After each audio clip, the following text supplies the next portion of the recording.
बातमी गणेश मूर्तींसंदर्भातली आहे। पीओपीच्या मूर्तींसंदर्भात आज सुनावणी होणार आहे।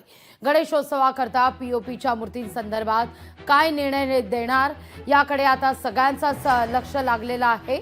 पीओपी पासून तयार केलेल्या मूर्तींविरोधात शाडूच्या मूर्ती हा वाद सध्या सुरू असताना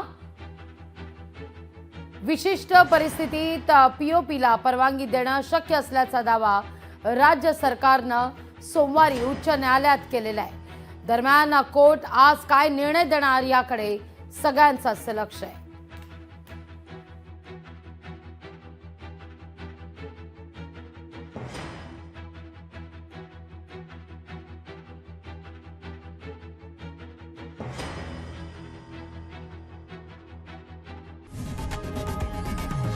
लोकशाही मराठी ऐका, पहा, जागरूक रहा।